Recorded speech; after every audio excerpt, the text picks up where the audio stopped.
Tasha Miner here with Hounds in Harmony Dog Training to talk about the stationary behaviors of sit, stand, and down. All of those for me have a built-in stay, so I'm also going to talk about the release cue. When you teach a dog to sit, that is my default behavior. I love it when, if the dog doesn't know what to do, they sit. That tells me that they want to try and that they're still engaged with me.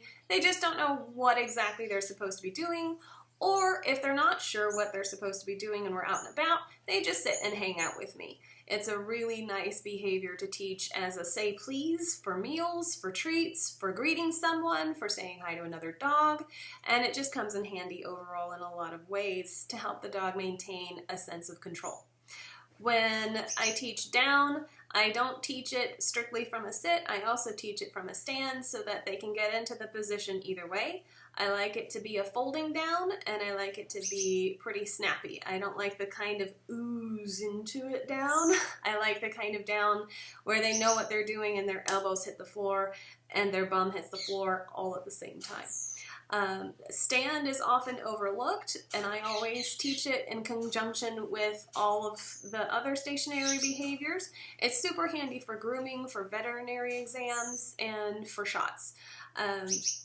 When I teach stand, I teach it just like I teach sit and down. I teach it with luring.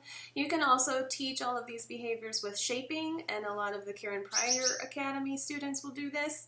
I just find it faster to do with luring, and I think it makes more sense to more people.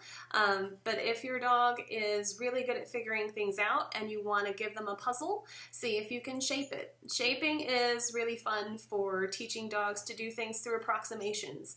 So if you want the dog to sit, if they start to get tired and they start to put their hind end down a little bit, then you can mark that moment with a yes or a click, and then you can give them a treat until they will put their bum down all the way into the sit. Then you have the final behavior. It's a really fun way to train. So back to luring. When I teach sit, the treat is going to go to the dog's nose and then back and over their head a bit. The physics of the dog are, if the front end comes up, the back end must go down. So the only trick is to make sure that you keep a magnetic-like attachment between the dog's nose and the treat. If either are getting disengaged from the other, then the luring will stop working, and that might be where you might have some issues. When you're teaching down, there are a couple ways to do it. If I'm doing it from a sit, I'll just take the dog's nose straight down. If I'm doing it from a stand, I'll probably do it backwards and into the dog a little bit until it gets to the ground, so it's on a diagonal. The reason for that is if you go straight down, a lot of times what happens is the dog just thinks that it's supposed to look down. It doesn't actually think about lowering its body. If you go on a diagonal down and into the dog, they have to kind of backwards tuck into the down. What you might run into as a problem there is the dog does a bow, where the hind end stays up and the front end comes down.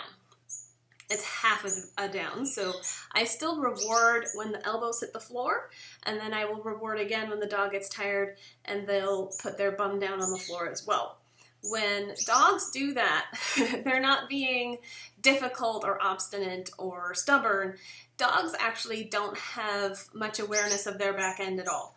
They're what I call front wheel drive. They think of everything from the shoulders forward really easily, and that can include the front legs to some extent, but the back end is just kind of along for the ride and on autopilot. It actually takes several different body awareness games to get a dog completely aware of their hind end. And that's why you see this big trend of a lot of trainers teaching this really fun trick of getting their dog to do handstands, backing up onto things, putting their back paws up on things, and then teaching them to hold their own back end up while they walk and do a handstand.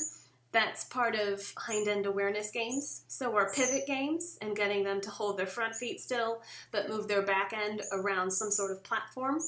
That's because dogs don't really think about their back end. So if the dog seems really confused why the treat hasn't come yet when they're in a bow position, then sometimes I'll just gently touch the dog's back end to bring them any sort of awareness to that end. It's the similar concept to if you touch somewhere on your body, then you become more aware of that part of your body than you were before. That's all I want to do. I'm not going to push the dog. I'm not going to physically manipulate the dog into position. I want to empower the dog to make the choice to put their hind end down, and that's how they're going to learn. If I move them and they don't do anything of their own volition, they haven't learned anything, so they're not going to do it better next time. Hi, I'm back again. I wanted to talk about the release cue for my stationary behaviors, sit, down, and stand. All of those behaviors have a built-in stay component when I teach it, so you don't have to teach the dog to stay as a separate behavior necessarily, although you certainly can. The release cue that I usually use is okay. A lot of people don't like to use the word okay because they use it a lot in their standard vocabulary. So I have some clients say break. I have some clients say free. I have some clients say all done. You could say pickles. The word really doesn't matter as long as you're consistent with whatever you want to call it. So when the dog is doing a sit, for example, I will reward them until I want them to be released, and then I'll say the release cue, and I'll either help them up or I will throw a treat away. The difference between helping them up and throwing a treat away is dependent on the level of the dog's training.